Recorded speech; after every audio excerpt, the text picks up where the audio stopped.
होती. मी आज तुम्हाला भारतरत्न डॉक्टर बाबासाहेब आंबेडकर यांच्याविषयी काही शब्द सांगणार आहे. जागा हो रे समाजा, अज्ञानाची रात्र सरू दे, ज्ञानाच्या प्रकाशाने नव्या वाटा उजळू दे.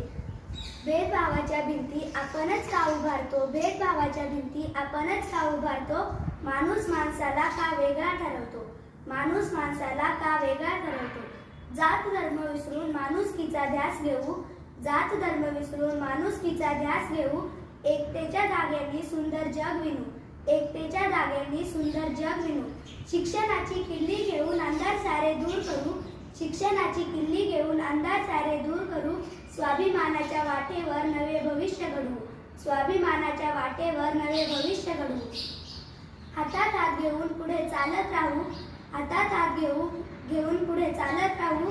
बंधुता आणि प्रेमाने समाज घडवू, बंधुता आणि प्रेमाने समाज घडवू. नमस्कार मान्यवर, आदरणीय मुख्याध्यापक सर, मॅडम, सर्व शिक्षकवृंद आणि प्रिय बालको. डॉक्टर बाबासाहेब आंबेडकरांनी आयुष्यभर अन्यायाविरुद्ध लढा दिला आणि समाजातील प्रत्येक घटकाला समान अधिकार मिळवून दिला. शिका, संघटित व्हा आणि संघर्ष करा, हा त्यांचा संदेश आजही तितकाच महत्त्वाचा आहे. मित्रांनो, आजच्या काळात आपल्याला त्यांच्या विचारांची अधिक गरज आहे. जात, धर्म, भाषा या भिंती तोडून आपण सर्वांनी एकत्र यायला हवे, कारण एकजूट असली तरच समाज प्रगती करू शकतो. हीच डॉक्टर बाबासाहेब आंबेडकरांना खरी आदरांजली ठरेल. धन्यवाद.